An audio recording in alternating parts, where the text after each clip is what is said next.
Olá, boa noite a todos. Quinta-feira, 6 de janeiro, dia de Reis. Veja os destaques de hoje, aqui no Segunda Edição. Expectativa e ansiedade para a vacinação das crianças contra a Covid. Eu quero que passe logo tudo isso para a gente não usar mais máscara. Tire suas dúvidas sobre a imunização dos pequenos. Mistério em Porto Alegre. O que se sabe sobre o sumiço de empresário na capital? A gente atualiza os passos da investigação da polícia. Novo alerta na seca. Preocupação agora é com falta d'água para consumo humano na região metropolitana. Vai ter racionamento? A gente responde. E mais do que nunca, o consumo consciente é obrigação de todos. O SBT Rio Grande Segunda Edição começa agora e eu te convido. Vem com a gente.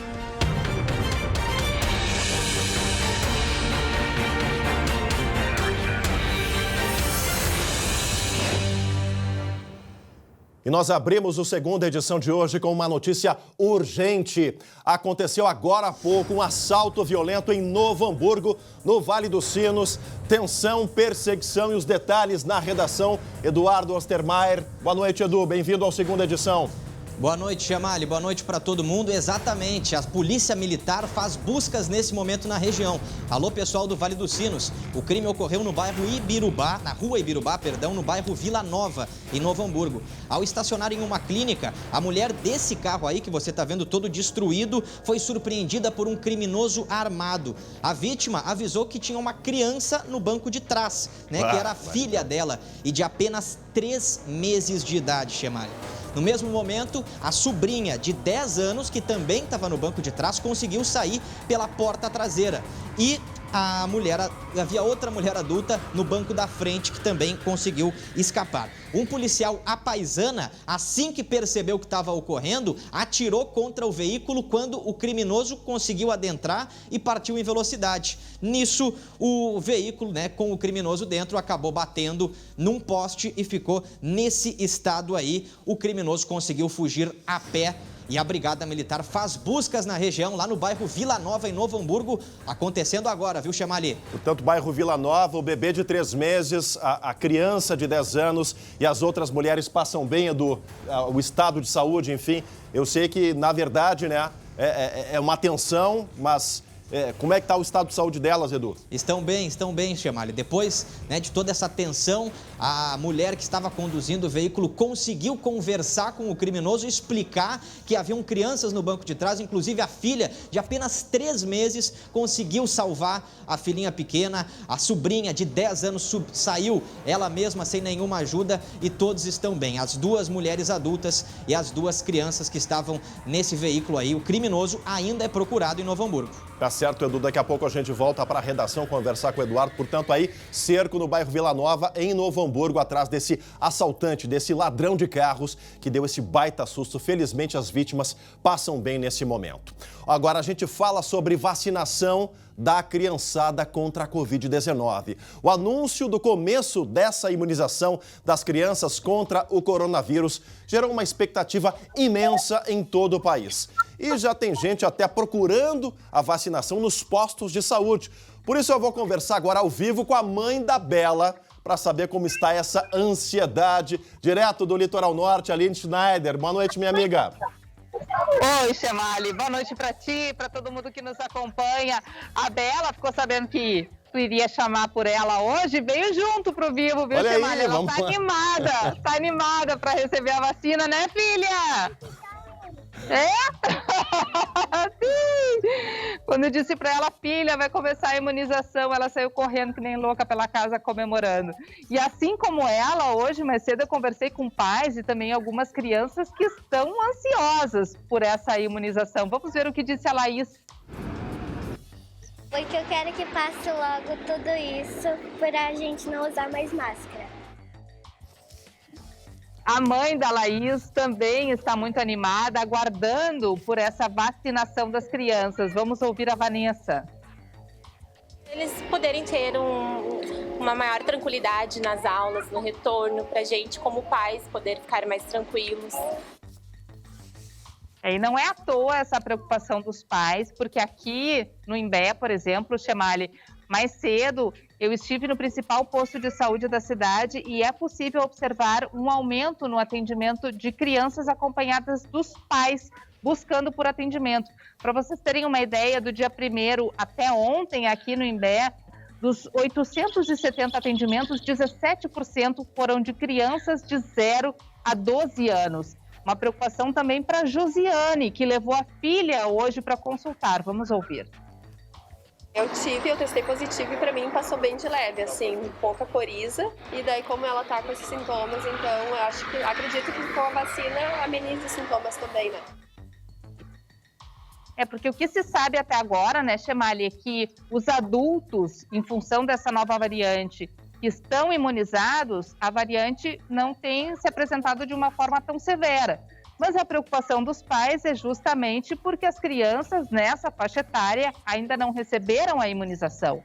E é bom destacar que o Estado ainda não recebeu essa vacina da Covid pediátrica, que vai ser aplicada nas crianças de 5 a 11 anos, embora seja da Pfizer, é uma vacina especial, diferente, uma outra dosagem para esse público. O Ministério da Saúde deve receber 1.200.000 doses apenas no dia 13 de janeiro, e aí então esse primeiro carregamento. Só depois disso é que serão repassados para os estados.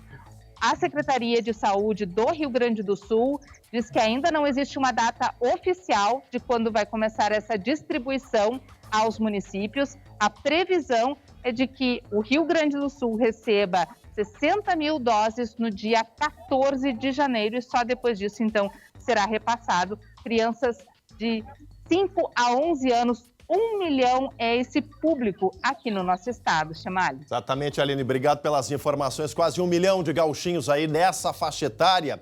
E a gente segue nesse assunto, porque apesar de não ter uma data definida, a gente falou em expectativa ali com a Aline, o começo da vacinação das crianças, Porto Alegre anunciou hoje uma data. Uma data, e a gente vai saber com a Luciane Como agora. Que data é essa, Lu? Como a prefeitura está se organizando para atender esse público ansioso pela imunização, Lu? Boa noite. Boa noite, Chemali. Boa noite a todos.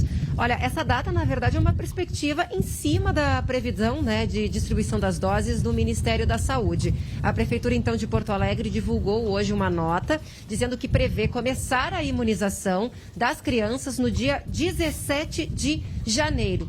E aí a Prefeitura já fez a divulgação do calendário.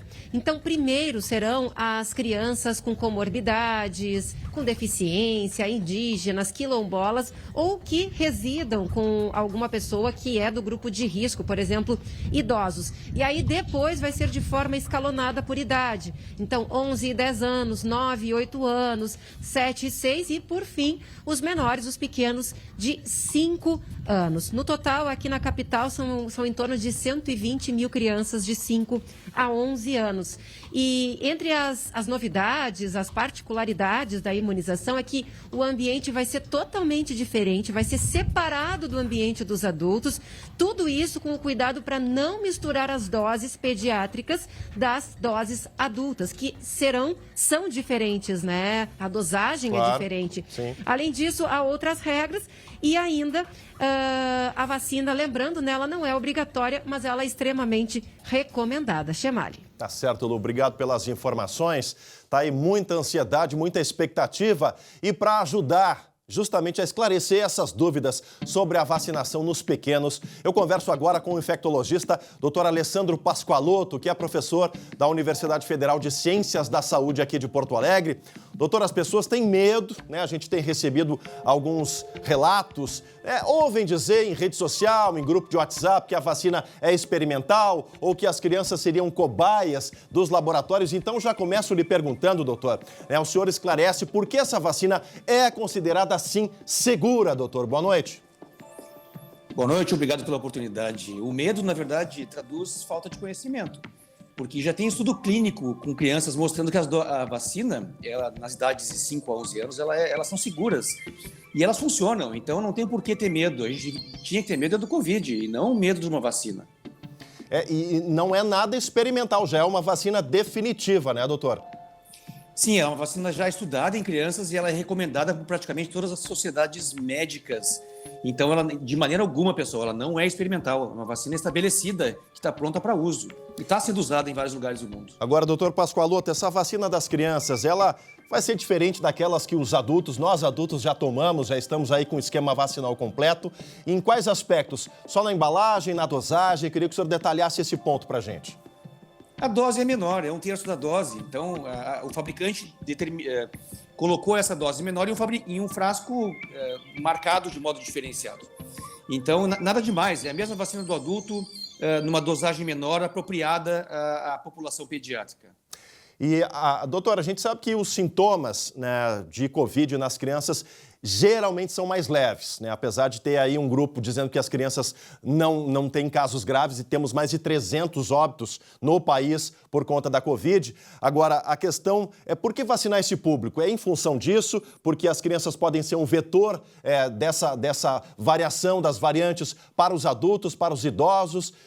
A confirmação da vacinação nas crianças, ela vem por conta de estudos científicos, né, doutor? Sim, tem crianças que morrem de Covid. Não são muitas, mas acabaste de comentar, mais de 300 crianças nessa faixa etária, né? As crianças adoecem pelo Covid, embora não tanto quanto os adultos, mas fazem, por vezes, doenças bastante graves e exuberantes, né?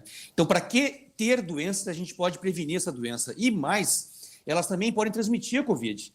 Então, a gente está falando de uma população de uns 20 milhões de brasileiros que podem estar aí frequentando ambientes, indo para a escola e transmitindo de um para outro, para professores, para avós que eventualmente não têm a terceira dose. Então, é estratégico ampliar a vacinação na população brasileira, incluindo crianças. Exatamente, essa questão. Hoje, inclusive, a secretária da Saúde aqui do Estado, a Rita Bergman, disse que o início do ano letivo vai começar sem que todas as crianças dessa faixa etária tenham aí a imunização completa. Isso por conta aí de impasses, né? O Ministério da Saúde fazendo aí, buscando pesquisas, buscando a questão da receita médica, isso caiu, mas não é obrigatório, mas é extremamente recomendável, né, doutor? Sim, eu recomendo, pessoal. Eu estou esperando um momento para vacinar o meu filho, que está nesse grupo de etário também. E eu recomendo aos pais que vacinem seus filhos. Parem de se alimentar de mentiras que a gente vê pelas redes sociais, tá? Tem muita mentira circulando que as vacinas causam doença, que as vacinas são de RNA e por isso elas levam a mutação no DNA. A vacina não interfere no nosso DNA. Ela interfere numa proteína. O do RNA vai para a proteína e a proteína ela pode fazer com que o sistema imune, então, ataque o vírus. É um mecanismo moderno de ação. A gente tem que vacinar os nossos filhos para tão logo possível, ver um mundo livre dessa doença que causou tanto dano para todo mundo. Tá certo, doutor. Eu vou lhe pedir a gentileza de aguardar. Depois do intervalo, a gente vai continuar essa conversa para esclarecer as famílias. Muita gente ligando aqui para o SBT, perguntando, enfim, tirando as suas dúvidas. E aqui realmente a informação é segura, é de especialistas. Em seguida, o doutor André Pascoaloto volta a conversar com a gente sobre a questão da vacina nas crianças de 5 a 11 anos. A gente agora vem para um caso policial da segurança pública, porque segue o mistério sobre o paradeiro de Vinícius Sumienski, um homem de 39 anos, visto pela última vez na última segunda-feira. De acordo com a família, ele tinha saído para trabalhar, mas não deu mais notícias. A gente atualiza esse caso na redação com o Eduardo. E aí, Edu, o que a polícia pôde atualizar o pessoal de casa? Pois é, Chamali, a grande novidade desse caso é que a polícia vai divulgar novas informações amanhã. Eu conversei hoje com o delegado que está à frente da investigação e ele reforçou que trata-se de um caso ainda muito sigiloso, que tem que ser levado com muito cuidado e por isso que a polícia não está divulgando tantas informações. Mas o fato é que a investigação não descarta nenhuma hipótese do que pode ter acontecido com o Vinícius, autônomo de 39 anos, que saiu de casa no início da tarde da segunda-feira, nessa imagem que a gente está vendo ali no canto direito da tela. não voltou mais. Ele entrou no táxi, tem essa foto aí, né, numa imagem de câmera de segurança que mostra ele deixando a residência, essa casa na zona norte de Porto Alegre, no bairro Passo das Pedras, e se dirigindo até a zona sul, local onde ele trabalha. Desde então ele não foi mais visto, a polícia já traçou possíveis percursos que o Vinícius pode ter feito de táxi e novas imagens foram coletadas. Mas aí, de novo, Chemali, aparece o sigilo que o delegado novamente conversou com a gente. Ele pede que essas imagens não sejam divulgadas. Portanto, a gente só tem as últimas imagens do Vinícius, essas aí. Mas a polícia já teve acesso a novas imagens para tentar traçar esse percurso desse homem de 39 anos que segue desaparecido. E um detalhe importante, a esposa dele, a Vanessa, contou que há uma semana ele teria sofrido um acidente e batido a cabeça. Ele foi atendido no hospital, mas não voltou para fazer uma revisão, né? A família segue desesperada e a gente aproveita para repercutir as fotos do Vinícius e vamos deixar um número aqui só para alguém que tiver alguma informação, né? O 181 é o Disque Denúncia e o da Polícia Civil, que é o 0800 642 0121, como você está vendo aí na tela, o Vinícius que saiu de camisa cinza e bermuda cinza na segunda-feira e segue desaparecido. Chemali. Tá certo, Edu, mais um mistério que desafia a Polícia Civil gaúcha. Ainda hoje, aqui no Segunda Edição, mais informações sobre a vacinação das crianças contra a Covid-19. A gente volta já já. Voltamos ao vivo com a Segunda Edição para todo o nosso Rio Grande. Eu já volto a conversar com o infectologista Alessandro Pascoaloto ao vivo sobre a vacinação de crianças contra a Covid-19. Doutor, sobre efeitos colaterais, eles existem e quais os possíveis efeitos, doutor? Existem, mas são leves e locais. Então, onde se fez a injeção, fica com um pouco de dor, talvez um pouco de inflamação. Toda vacina é assim. E essa vacina não tem nada de diferente das outras no sentido de efeitos colaterais. Então, é uma vacina segura. Até por isso que se aguarda em torno de 20 minutos, né? É a expectativa que vai se ter depois da criança receber a vacina no posto de saúde ainda. Essa é a recomendação, doutor? Eu até acho um pouco de exagero isso, porque parece que quer se alimentar um conceito de que essa vacina ela não foi estudada ou ela é muito tóxica. Porque uma vacina que só tem efeito colateral leve, como esses que eu mencionei, não vejo por que manter a observação o paciente por mais 20 minutos, né? Mas tudo bem. Uma recomendação que vem lá de Brasília, do Ministério da Saúde. A gente sabe que a polêmica se cria sempre. Agora a questão do intervalo, doutor, entre as doses. Na bula se fala aí em 3 semanas, mas no Brasil vai ser em 8 semanas. Por que isso, doutor? Tem muitos países que estão fazendo 8 semanas também, uns fazem 5 semanas, uns fazem 3 semanas. Eu acho que isso depende da estratégia de logística e de organização de cada país. Claro que se eu fizer vacina com intervalo mais curto, eu imunizo mais rápido. E nesse contexto, onde a gente está voltando às aulas, eu defenderia, então, que nós pudéssemos ter uma imunização mais eficiente, mais rápida e não mais longa. Mas talvez seja uma questão de programação de compra de vacinas, eu não sei. Foi uma decisão do Ministério da Saúde. Eu estou feliz que as vacinas vieram, eu acho que, nesse sentido, 8 semanas já está louco de bom. Importante é começar logo, né, doutor? Muito obrigado pela sua participação, bom trabalho e até uma próxima oportunidade. Doutor Alessandro Pascoaloto, infectologista da Universidade de Ciências Médicas aqui de Porto Alegre. A gente troca de assunto agora para falar sobre a situação da estiagem aqui no nosso estado. Nos preocupa a todos. Também tem afetado a população aqui da região metropolitana. Agora o alerta é com a falta de água para as residências. Vai abrir a torneira e não vai ter água. O que está acontecendo, Lu?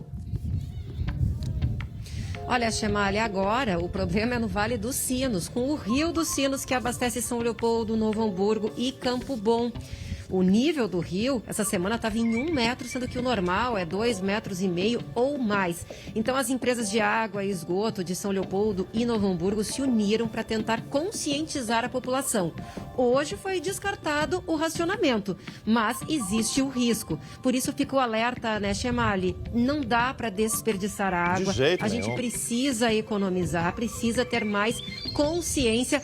Além do problema do lixo lá no Rio dos Sinos, que acabou interrompendo, por exemplo, a captação de água nessa quarta-feira durante 3 horas. Imagina só. Então Tem a questão da consciência do lixo e para não desperdiçar água. O uso racional da água, consciência na hora de descartar resíduos. Todo mundo está envolvido nisso e para não faltar água para ninguém, a gente tem que fazer a nossa parte. Obrigado pela companhia de todos. Na sequência vem o SBT Brasil, mais informações sobre a vacinação contra a Covid para crianças. E amanhã, 11h30, SBT Rio Grande, eu vou estar na praia, ao vivo lá de Capão da Canoa. E às 7h20 para o nosso Sextou, primeiro do ano, a gente volta para a segunda edição. Tchau, tchau!